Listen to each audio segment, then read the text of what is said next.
Welcome back to this Final Fantasy VIII Let's Play. You're with Rillian, and we are about to make the first decision in the Final Fantasy VIII storyline. I think, gosh, I don't know how much is riding on this, but I'm pretty nervous. I'm going to say the forehead is hurting, and we'll see what happens.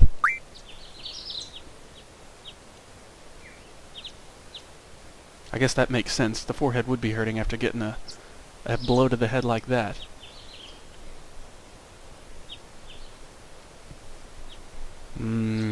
I forgot when they used to do this. Give us control over the characters' names. Well, I don't really want to change it. I'm just going to stick with Squall.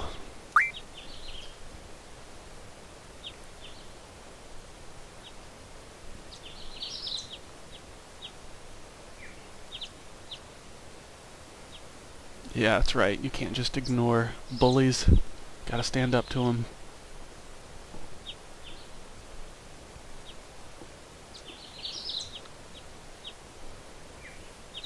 And our instructor is Quistis.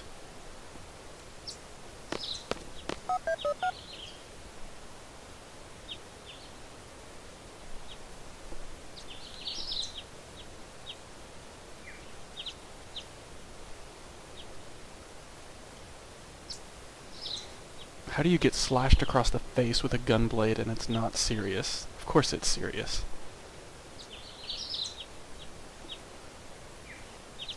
Who is this? Someone is creeping on Squall.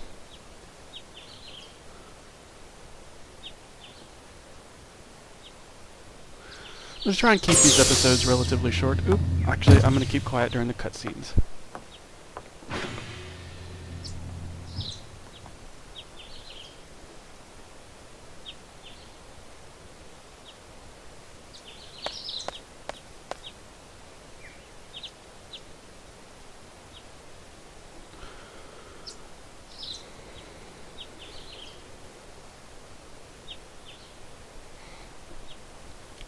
Field exam.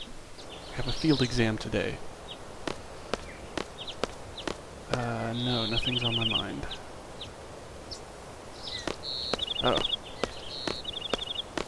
I love the pre-rendered cutscenes, actually. I miss it when games... I miss games doing that. I mean, I get it, that was kind of a workaround back in the day where you could, you know, have a pre-rendered background, you wouldn't have to render it in the engine, you could divert all of your processing power just to rendering character models, but I don't know, I like it. It gives it a certain feel, kind of a classic Resident Evil, Final Fantasy, PlayStation feel.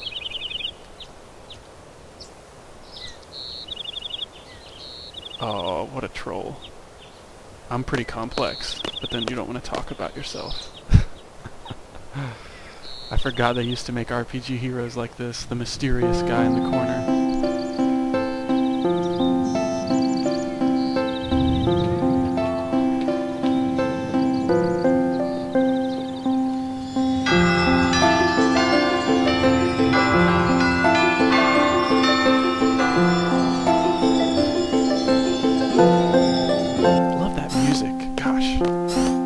Music like this anymore either. So unfortunate.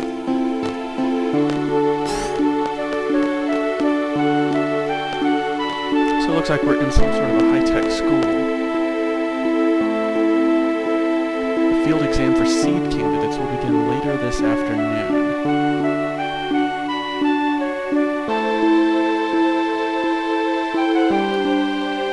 Top condition. Be in the hall in 1600 hours, announcing the team assignments there.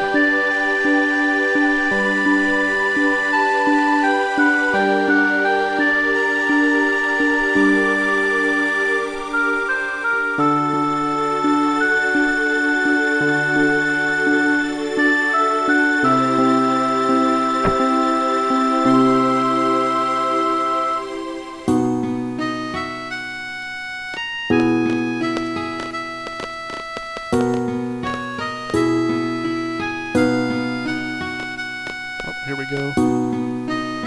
Time to run.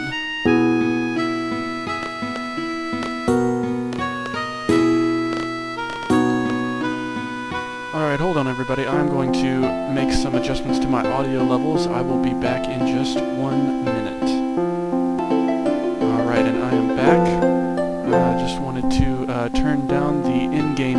just a little bit in my headphones. But I think we're good now. So, here we go. We're going to talk to Quistis. Fire cavern. I have not been to a fire cavern. So we have a prerequisite before the seed exam.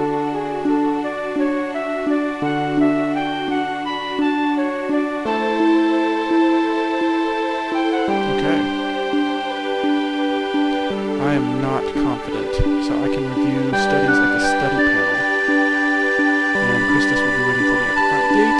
I am actually, let's see, access the study panel from my seat. Okay, I'm going to go back to my seat and do that, because I don't have any idea what I'm doing. Let's see, can I walk? No, okay. B brings up the menu. Oh wait, no, let's see, hold down Y. Hold down Y and I can walk.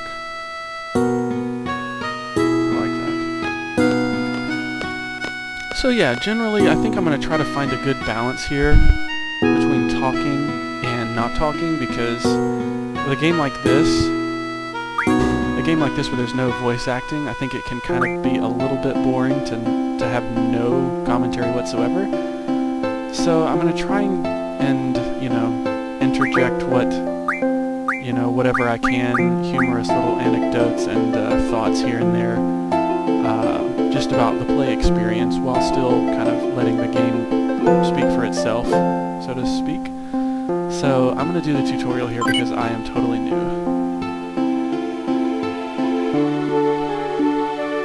What does that say? Balam Garden Network. Alright, GF registered under Squall. GF Quetzalcoatl and GF Shiva. Also, I realize we could possibly step on some toes here with how we pronounce Final Fantasy summons. I'm going to do my best. There's a couple of ways that I've heard these names pronounced, but I really feel like there's a right way and a wrong way for a lot of these names.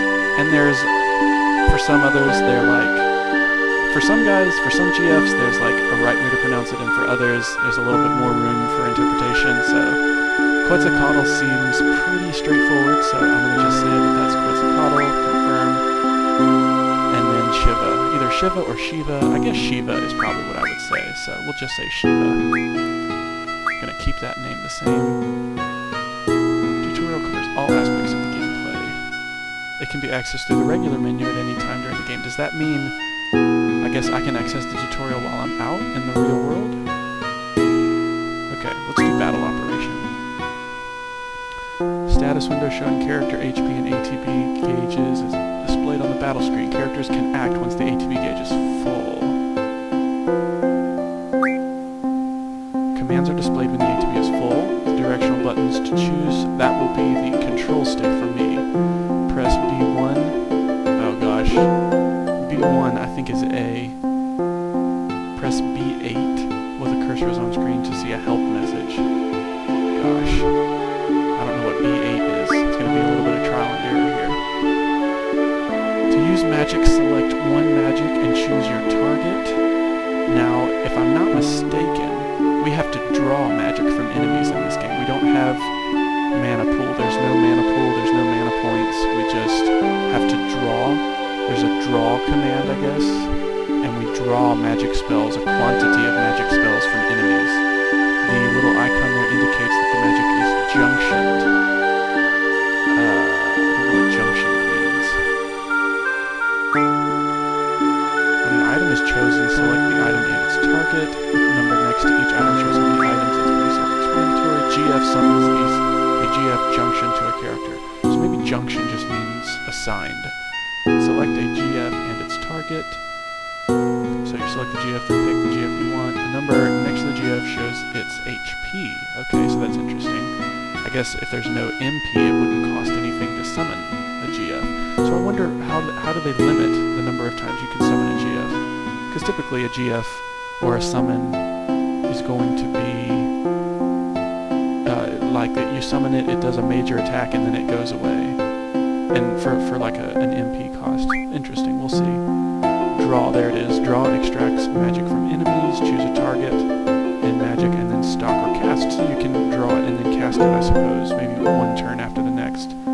Stock will stock the magic, cast will cast the magic. Self-explanatory. When HP, a little arrow may appear next to attack. Press the right directional button. This command is more powerful than the usual attack. This is a limit break. That's fun. A limit break. Limit breaks are always fun. Press B5 to choose your target from a window. Crap. Hold B9 and B10 to escape. That sounds like triggers. Maybe my left and right triggers. XP is gained even if you escape as long as you damage the enemy. So as long as we damage the enemy, we'll get XP. Online help. I'm just going to look at it to see. GF junction. What is this? Okay, junctioning. Junction tutorial. Junction enables characters to power up and use abilities. This means... A GF must be junctioned in order to power up and use abilities. Let's begin by junctioning a GF. Okay, right now no GF is junctioned. All other commands in gray cannot be selected yet. Once junction is selected, we can select the GF and magic commands appear. GF is junctioned, magic is displayed in gray. So we have to have a GF junction before magic will display. Let's junction a GF. Let's. By selecting a GF, Quetzalcoatl for instance, the GF list appears. Press B3 to see abilities possessed by a GF. Am I supposed to do that? Okay. That was not me. That's the tutorial pressing buttons for me. The abilities are HP junction, Vitality junction, etc. So these are abilities that I guess a character will gain by having a GF junction to them. So there's a lot of customization that could be done here, and I guess that means each character is kind of a clean slate. You know, if you... Oh, that's really interesting. Let's choose a GF. Okay, so that... Okay. There's a little J icon next to Shiva, I guess, or Shiva. I guess that means Shiva is junctioned, so we cannot... She is already junctioned, so we can't junction her to Quistis. When GF Quetzalcoatl is selected, there it is. Okay, and the little name appears there on screen for which character. Its abilities, HPJ and Vitality J, make the stats HP and Vitality appear in white. Huh. So, maybe if we have a GF junction to a character, we can level up those particular stats? Magic can now be junctioned to HP and Vitality. But, since there is currently no magic, we will move on to setting abilities. Alright, so now we have that. There are 3 command abilities. So everybody's got an attack, and then there's 3 blank command abilities and 2 non-command abilities. Alright, so, wow. Characters don't even have the ability to draw or summon a GF or do magic or even use items without having the GF junction to them. Man, GFs are super important in this game. A total of 5 abilities can be set. Depending on the GF's abilities, the maximum is 4 non-command abilities. This means that up to 7 abilities can be set. So right now it looks like I have 5. Maybe that means that 2 more non-command abilities will be unlocked at some point. First, select a slot. The top window is for command abilities used during battle. So, I guess we will... Character and party abilities. Selecting the top window displays command abilities. That's... yes. Yes. And selecting the bottom window displays character and party abilities. I feel like we just went over this.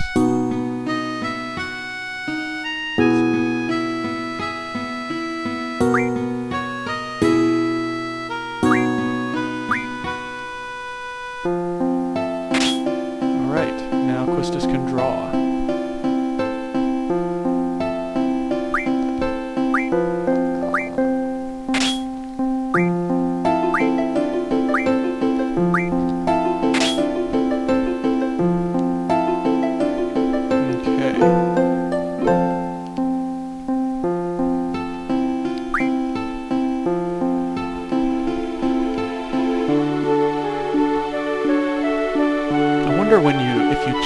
GF? Do you have to reset all of these commands? Because that would get pretty tedious.